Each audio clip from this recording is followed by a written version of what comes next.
Hello my dear student, आप लोग कैसे हो। मैं उम्मीद करता हूं कि आप लोग मस्त होगे, तंदुरुस्त होगे और बहुत अच्छे से पढ़ाई कर रहे होगे।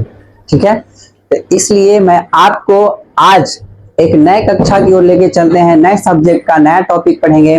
ठीक है, और उस सब्जेक्ट का नाम है भूगोल। ठीक है, तो आज भूगोल के बारे में जानेंगे, भूगोल के पहले चैप्टर के बारे में समझेंगे। ठीक है, और हमारा और आपका रिश्ता प्रगाढ़ बना रहे, इसलिए आप हमारे चैनल बिहार गुरुकुल को सब्सक्राइब जरूर करें और अपने दोस्तों को भी शेयर जरूर करें। ठीक है, तो इसी के साथ हम लोग आगे बढ़ेंगे और आज एक नए सब्जेक्ट, नए विषय के रूप में भूगोल को पढ़ेंगे, भूगोल के बारे में जानेंगे और भूगोल का पहला चैप्टर स्टार्ट करेंगे जिसका नाम है संसाधन, विकास और इसके उपयोग। ठीक है, एक एक करके बारी बारी से जानेंगे। ठीक है, तो चलिए हम लोग आगे बढ़ते हैं और देखते हैं आखिर भूगोल है क्या।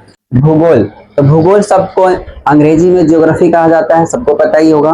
ठीक है, तो ज्योग्राफी जो शब्द है दो शब्दों से मिलकर बना है। और कौन से शब्द? ग्रीक शब्द से। कैसा शब्द? ग्रीक शब्द से। ठीक है, ज्योग्राफी शब्द दो ग्रीक शब्दों से मिलकर बना है। पहला है जियो, पहला क्या है? जियो, और दूसरा है ग्राफोस। दूसरा क्या है? ग्राफोस है। और ग्राफोस से मिलकर बना है।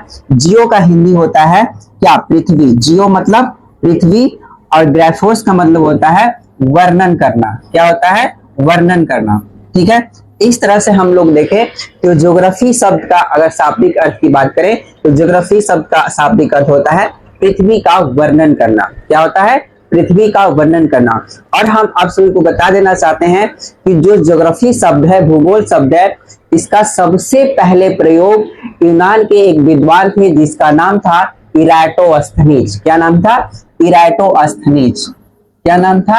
इराटोस्थनीज।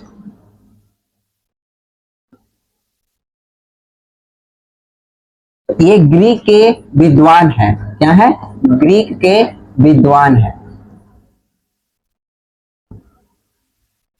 ठीक है, तो ज्योग्राफी शब्द का सबसे पहले प्रयोग, सर्वप्रथम प्रयोग ग्रीक यानी यूनान के एक विद्वान थे जिसका नाम था इराटोस्थनीज, उन्होंने सबसे पहले किया। तो अगर हम बात करें ज्योग्राफी के फादर का, ज्योग्राफी के जनक का, तो व्यवस्थित भूगोल का पिता इराटोस्थनीज को कहा जाता है। देखिए, यहाँ दो बातों को समझना बहुत जरूरी है। अगर कहे कि भूगोल के पिता कौन है, भूगोल के पिता कौन है, भूगोल के पिता कौन है, अगर ऐसे ही डायरेक्ट पूछेगा आप लोगों से तो डायरेक्ट बोलिएगा कि भूगोल का पिता हिकेटियस को कहा जाता है। किसको कहा जाता है? हिकेटियस को कहा जाता है। भूगोल का पिता कौन हुए? हिकेटियस। कौन हुए? हिकेटियस। इन्होंने एक पुस्तक लिखी थी जस पीरियोडस। कौन सी पुस्तक? जस पीरियोडस पुस्तक लिखी थी।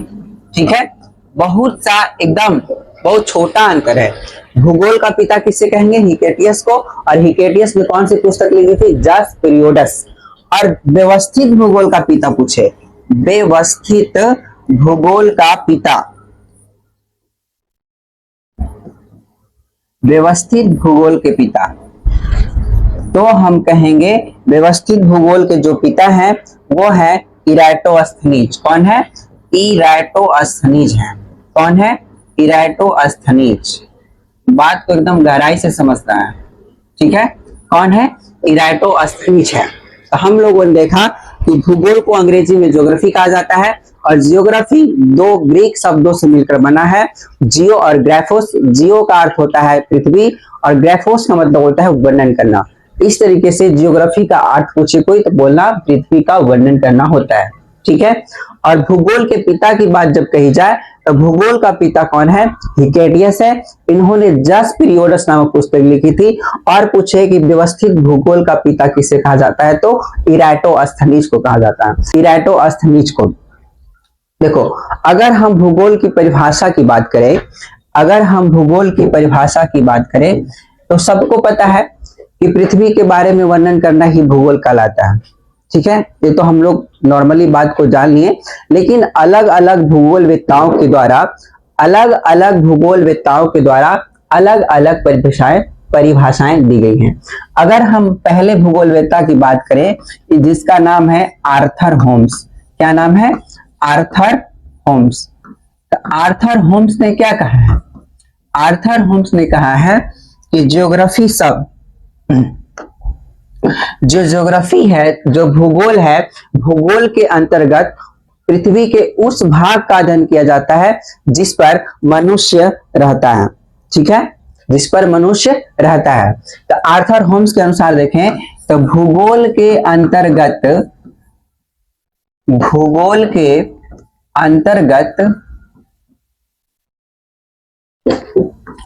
पृथ्वी के उस भाग का अध्ययन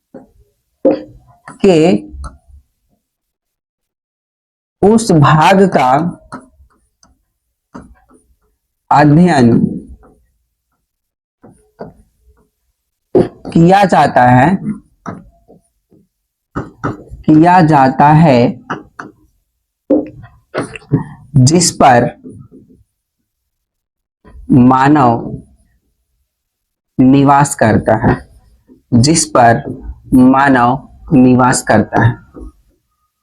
ठीक है, अगर पूछे कि आर्थर होम्स के अनुसार जियोग्राफी मतलब भूगोल का परिभाषा क्या है, तो भूगोल के अंतर्गत पृथ्वी के उस भाग का अध्ययन किया जाता है जिस पर मानव निवास करता है। अगर हम बात करें स्ट्रैबो की, किसकी बात करें?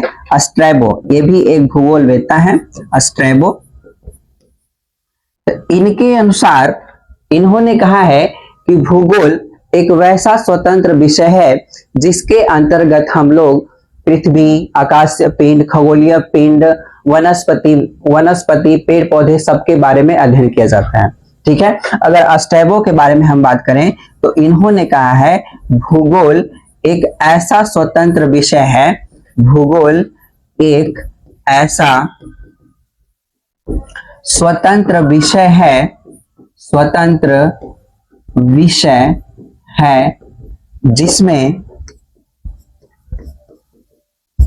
जिसमें लोगों द्वारा पृथ्वी, खगोलीय पिंड,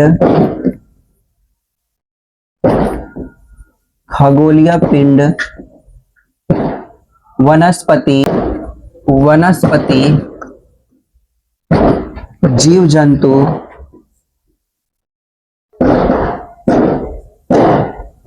तथा पक्षियों के बारे में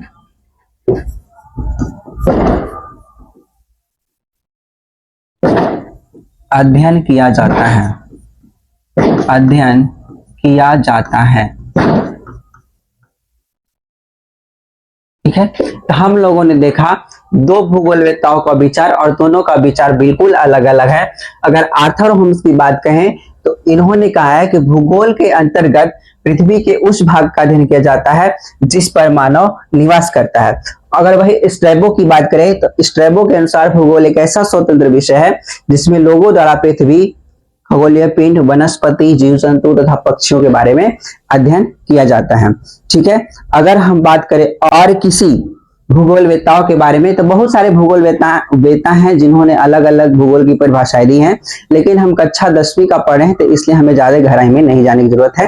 ठीक है, तो हम लोगों ने जाना कि भूगोल जो शब्द है उसका सबसे पहले प्रयोग एक यूनान के विद्वान इराटोस्थनीज ने कहा है, इसलिए उनको हम व्यवस्थित भूगोल का जनक भी कहते हैं।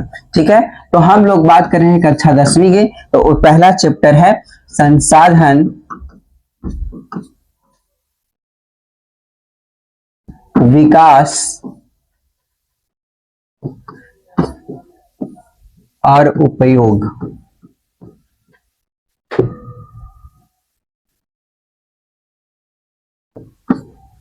ठीक है,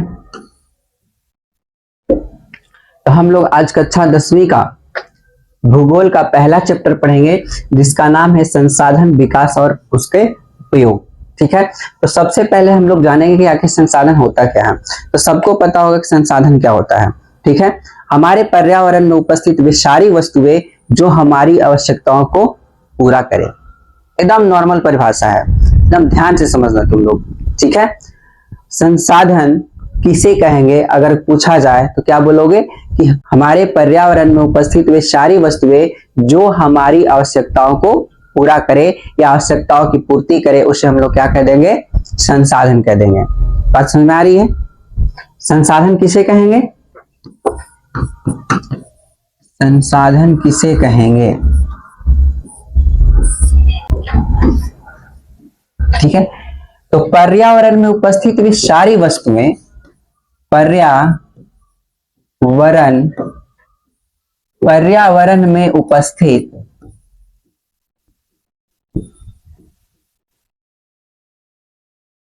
वे सारी वस्तुएं जो हमारी आवश्यकताओं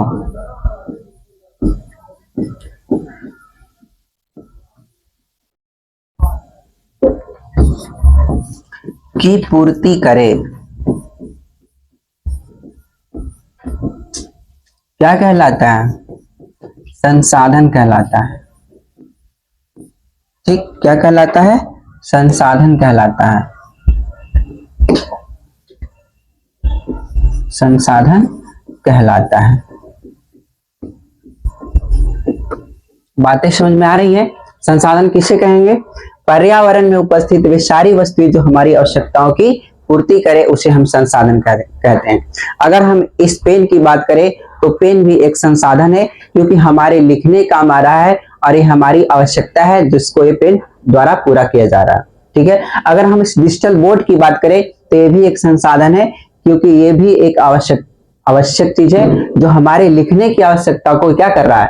पूरी कर रहा है। यानी दुनिया में सभी वस्तुएं जो हमारी आवश्यकता को पूरा करे, उसे क्या कह देंगे? संसाधन कह देंगे। अगर तुम लोग कॉपी पे लिख रहे होगे, बुक पढ़ रहे होगे, ये सभी क्या है? संसाधन है, क्योंकि ये सभी हमारी आवश्यकताओं को पूरा करने का काम कर रहा है। ठीक है, तो संसाधन समझ में आ गया कि पर्यावरण में उपस्थित वे सारी वस्तुएं जो हमारी आवश्यकताओं की क्या करे? पूर्ति करे, क्या कहलाता है? संसाधन कहलाता है।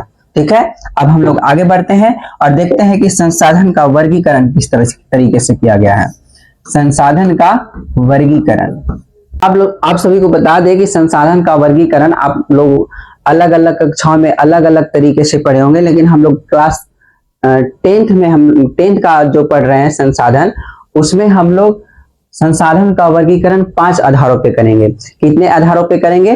5 आधारों पे करेंगे। अगर पहली की बात करें तो पहले किया जाता है उपलब्धता के आधार पे। किस आधार पे?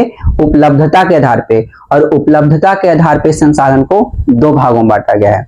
कितने भागों में बांटा गया है? 2 भागों में। एक प्राकृतिक संसाधन और दूसरा मानवकृत संसाधन या मानव निर्मित संसाधन।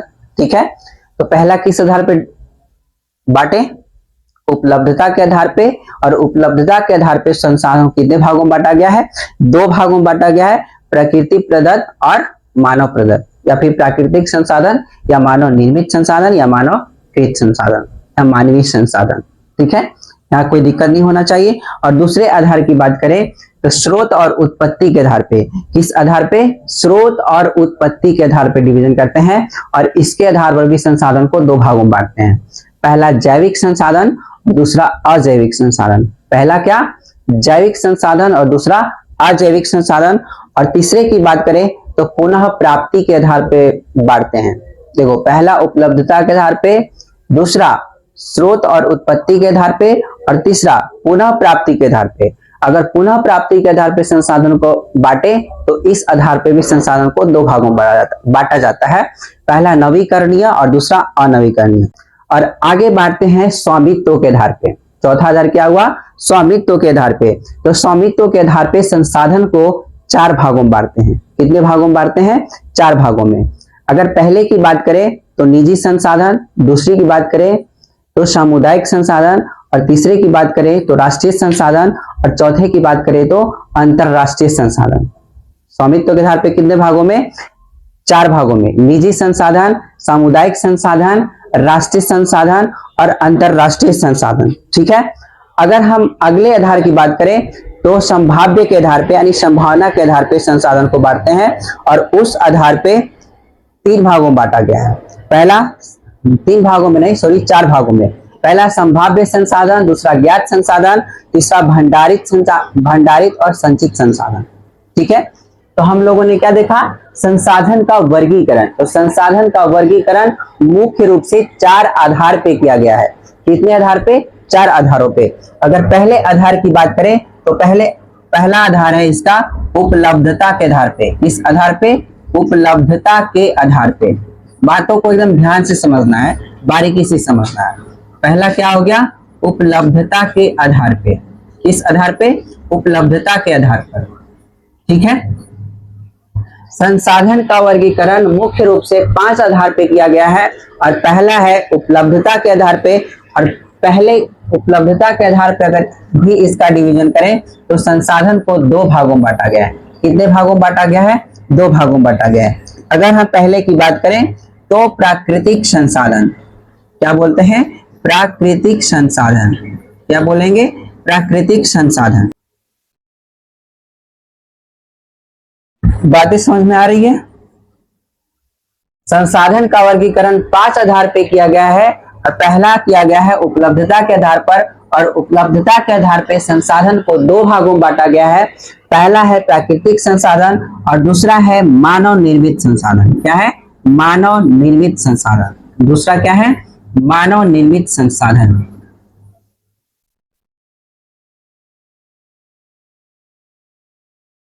यह सबको बातें समझ में आ रही होंगी कि प्राकृतिक संसाधन किसे कहेंगे, मानव निर्मित संसाधन किसे कहेंगे। इसको आगे हम लोग देखेंगे, पहले देखते हैं किस किस आधारों पे इसका डिवीजन किया गया है। ठीक है, तो पहला आधार हो गया उपलब्धता के आधार पे। कितने भाग में? 2 भाग में। पहला प्राकृतिक संसाधन और दूसरा मानव निर्मित संसाधन। ठीक है, आगे बढ़ते हैं। दूसरा किस आधार पे किया गया है? दूसरा स्रोत और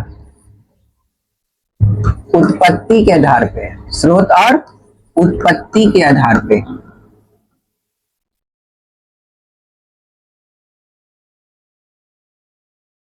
ठीक है, तो स्रोत और उत्पत्ति के आधार पर भी, स्रोत और उत्पत्ति के आधार पर भी संसाधन को 2 भागों में बांटा गया है। पहला कौन सा? अगर पहले की बात करें हम और दूसरे की बात करें तो पहला है जैविक संसाधन। पहला क्या है? जैविक संसाधन। पहला जैविक संसाधन। पहला हो गया जैविक संसाधन और दूसरा हो गया अजैविक संसाधन। दूसरा क्या हो गया? अजैविक संसाधन।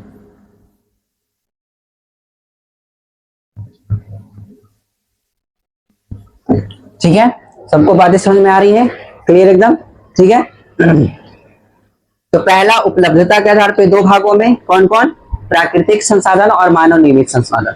और दूसरा बांटे हैं स्रोत और उत्पत्ति के आधार पे। कितने भागों में? 2 भागों में, जैविक संसाधन और अजैविक संसाधन। अब देखते हैं तीसरा कौन सा आधार है। तीसरा कौन सा आधार है? तो पुनः प्राप्ति के आधार पे। तीसरा क्या है? पुनः प्राप्ति के आधार पर। पुनः प्राप्ति के आधार पर। ठीक है, तीसरा क्या बांटेंगे? पुनः प्राप्ति के आधार पे। तो पुनः प्राप्ति के आधार पर भी संसाधन को कितने भागों में बांटा गया है? 2 भागों में। कितने भागों में? 2 भागों में। पहला नवीकरणीय संसाधन और दूसरा अनवीकरणीय संसाधन। पहला क्या बोलेंगे? अगर पहले की बात करें हम लोग, पहले की बात करें तो पहला हो गया नवीकरणीय संसाधन। पहला क्या हो गया? नवीकरणीय संसाधन। ठीक है, और दूसरा क्या हो गया? अनवीकरणीय संसाधन। दूसरा क्या हुआ? अनवीकरणीय संसाधन। सब लोग कॉपी और पेन निकाल कर बैठेगा और जितने भी बातें हम बता रहे हैं सबको नोट करते चलेगा।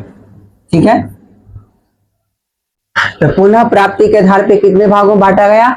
2 भागों में, नवीकरणीय संसाधन और अनवीकरणीय संसाधन। जितने भी हम बांट रहे हैं उसको आगे एक एक करके सबके बारे में जानेंगे हम लोग। ठीक है, आगे देखते हैं। तीन आधार पे बांट दिए हम लोग। अब चौथा आधार देखते हैं। चौथा आधार बंटवारा का कौन सा है? चौथा आधार है स्वामित्व के आधार पे। किस आधार पे? स्वामित्व के आधार पे। स्वामित्व के आधार पर, ठीक है, स्वामित्व के आधार पर। तो देखो स्वामित्व के आधार पर संसाधन को 4 भागों में बांटा गया है। कितने भागों में बांटा गया है? 4 भागों में बांटा गया है, ठीक है। अगर हम पहले की बात करें, अगर हम पहले की बात करें तो पहला होता है निजी संसाधन। पहला निजी संसाधन, पहला निजी संसाधन, और दूसरा सामुदायिक संसाधन, दूसरा सामुदायिक संसाधन, तीसरा राष्ट्रीय संसाधन। तीसरा कौन सा हो गया? राष्ट्रीय संसाधन, ठीक है। और चौथा हो गया अंतरराष्ट्रीय संसाधन। चौथा कौन सा हो गया? अंतरराष्ट्रीय संसाधन, ठीक है, अंतरराष्ट्रीय संसाधन, ठीक। हम लोगों ने देखा कि स्वामित्व के आधार पे संसाधन को 4 भागों में बांटा गया। निजी संसाधन, सामुदायिक संसाधन, राष्ट्रीय संसाधन और अंतरराष्ट्रीय संसाधन।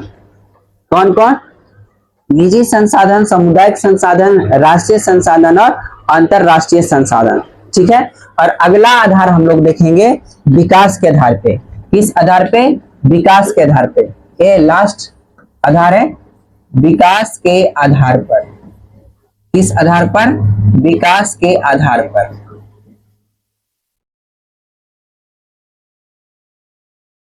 ठीक है, इस आधार पर, विकास के आधार पर, ठीक है। तो पहला हो गया संभाव्य संसाधन, दूसरा हो गया ज्ञात संसाधन, तीसरा हो गया भंडारित संसाधन और चौथा हो गया संचित संसाधन, ठीक है। तो कितने भागों में बांटे हम लोग?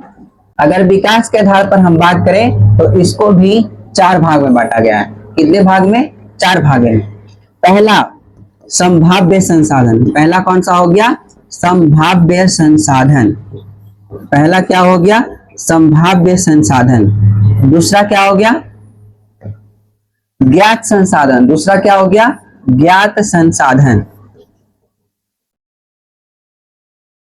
और तीसरा कौन सा हो गया? तीसरा हो गया भंडारित संसाधन। तीसरा कौन सा हो गया? भंडारित संसाधन। भंडारित संसाधन, ठीक है। और चौथा हो गया संचित संसाधन। संचित संसाधन, ठीक है। तीसरा क्या हो गया? मतलब चौथा क्या हो गया? संचित संसाधन। आप सभी को लग रहा होगा कि भंडारित और संचित का मतलब एक ही होता है, लेकिन इससे बहुत ही माइनर डिफरेंस है जिसको हम लोग आगे की कक्षा मतलब एक एक करके जब जानेंगे ना तब इसके बारे में डिटेल समझेंगे, ठीक है। तो हम लोग क्या क्या आज पढ़े देख लेते हैं, थोड़ा रिवाइज कर लेते हैं, ठीक है। तो हम लोगों ने देखा कि भूगोल शब्द का उत्पत्ति कैसे हुआ, भूगोल शब्द का अर्थ क्या होता है, ठीक है। तो भूगोल को अंग्रेजी में क्या बोलते हैं? जियोग्राफी बोलते हैं। जियोग्राफी 2 ग्रीक शब्दों से मिलकर बना है, जियो और ग्राफोस। तो जियो का मतलब होता है पृथ्वी और ग्राफोस का मतलब होता है वर्णन। इस तरीके से देखें हम लोग जियोग्राफी शब्द का अर्थ तो होता है पृथ्वी का वर्णन, ठीक है। और जियोग्राफी शब्द का सबसे पहले प्रयोग किया था इराटोस्थनीज, और इराटोस्थनीज एक ग्रीक के विद्वान है, ठीक है। अगर हम आगे बात करें तो आगे हम लोगों ने देखा कि भूगोल का पिता किसे कहा जाता है? तो हिकेटियस को। और हिकेटियस ने एक पुस्तक लिखी थी जिसका नाम क्या है? जस पीरियोडस। क्या नाम है? जस पीरियोडस। क्या नाम है? जस पीरियोडस। और व्यवस्थित भूगोल का जनक किसे कहा जाता है? तो इराटोस्थनीज को कहा जाता है। व्यवस्थित भूगोल का जनक किसे कहा जाएगा? इराटोस्थनीज को कहा जाएगा, ठीक है। अलग अलग भूगोल वेत्ताओं के द्वारा अलग अलग भूगोल का परिभाषा दिया गया है, ठीक है। अगर आर्थर होम्स की बात करें तो आर्थर होम्स ने कहा कि भूगोल के अंतर्गत पृथ्वी के उस भाग का अध्ययन किया जाता है जिस पर मानव निवास करता है। अगर स्ट्रैबो के अनुसार देखें तो स्ट्रैबो ने कहा था कि भूगोल एक ऐसा स्वतंत्र विषय है जिसमें लोगों द्वारा पृथ्वी, खगोलीय पिंड, वनस्पति, जीव जंतु तथा पक्षियों के बारे में अध्ययन करते हैं, ठीक है। अगर हम आगे बढ़ते हैं तो आगे हम लोगों ने देखा था कि संसाधन कक्षा 10वीं का पहला चैप्टर संसाधन विकास और इसका उपयोग। ठीक है, तो हम लोग सबसे पहले जाने कि आखिर संसाधन क्या होता है। तो संसाधन क्या होता है, जो हमारी आवश्यकता को पूरा करे उसे संसाधन कहेंगे। एकदम सिंपल लैंग्वेज में करना है, जो हमारी आवश्यकता को पूरा करे उसे क्या कहते हैं, संसाधन। अगर डिफिनेशन लिखना रहेगा तो थोड़ा तो सजा कर लिखना पड़ेगा ना। तो पर्यावरण में उपस्थित वे सारी वस्तुएं जो हमारी आवश्यकताओं की पूर्ति करे उसे क्या कहते हैं, संसाधन कहते हैं। यहां तक क्लियर है। ठीक है, आगे देख लेते हैं। संसाधन की वर्गीकरण की अगर बात करें हम लोग, तो संसाधन का वर्गीकरण अलग अलग आधारों पे अलग अलग भागों में किया गया है। ठीक है, अगर पहले आधार पे हम करें तो पहला आधार है वर्गीकरण का पहला जो आधार है उपलब्धता का आधार, यानी उपलब्धता के आधार पे संसाधन का जो वर्गीकरण किया गया है दो भागों में किया गया है। पहला प्राकृतिक संसाधन और दूसरा मानव निर्मित संसाधन। दूसरा मानव निर्मित संसाधन। अगर दूसरे आधार की हम बात करें तो दूसरा आधार है स्रोत और उत्पत्ति के आधार पर। ठीक है, पहला हो गया जैविक संसाधन और दूसरा हो गया क्या, अजैविक संसाधन। ठीक है, और अगले आधार की हम बात करें तो अगला आधार है पुनः प्राप्ति के आधार पे। ठीक है, तो पुनः प्राप्ति के आधार पर भी संसाधन का वर्गीकरण दो भागों में किया गया है। पहला क्या है, नवीकरणीय संसाधन और दूसरा है अनवीकरणीय संसाधन। पहला क्या है, नवीकरणीय संसाधन और दूसरा है अनवीकरणीय संसाधन। अगर हम आगे आधार की बात करें, अगले आधार की बात करें तो स्वामित्व के आधार पर इसका वर्गीकरण किया गया है और स्वामित्व के आधार पे संसाधन का वर्गीकरण चार भागों में किया गया है। पहला निजी संसाधन, दूसरा सामुदायिक संसाधन, तीसरा राष्ट्रीय संसाधन और चौथा हो गया अंतरराष्ट्रीय संसाधन। ठीक है, और आगे की बात करें हम लोग तो आगे देखेंगे विकास के आधार पर संसाधन का वर्गीकरण भी चार भागों में किया गया है। अगर पहले की बात करें तो संभाव्य संसाधन, दूसरे की बात करें तो ज्ञात संसाधन, तीसरे की बात करें तो भंडारित संसाधन और चौथे की बात करें तो संचित संसाधन। ठीक है, यहाँ तक सबको बहुत अच्छे तरीके से समझ में आ गया होगा। अब आज बस इतना ही रहने देते हैं। अगली कक्षा में हम लोग एक एक करके सभी के बारे में जानेंगे कि प्राकृतिक संसाधन क्या है, मानव निर्मित संसाधन क्या है, जैविक संसाधन क्या है, अजैविक संसाधन क्या है, नवीकरणीय संसाधन क्या है, अनवीकरणीय संसाधन क्या है, संभाव्य, निजी वगैरह वगैरह सबके बारे में एक एक करके हम लोग आगे की कक्षा में पढ़ेंगे। ठीक है, उम्मीद करते हैं कि आज का कक्षा बहुत ही इंटरेस्टेड लगा होगा आपको। तो इसलिए आप हमसे जुड़े रहने के लिए, हमारे परिवार से जुड़े रहने के लिए हमारे चैनल को सब्सक्राइब जरूर करें और अपने दोस्तों को शेयर जरूर करें। ठीक है, धन्यवाद।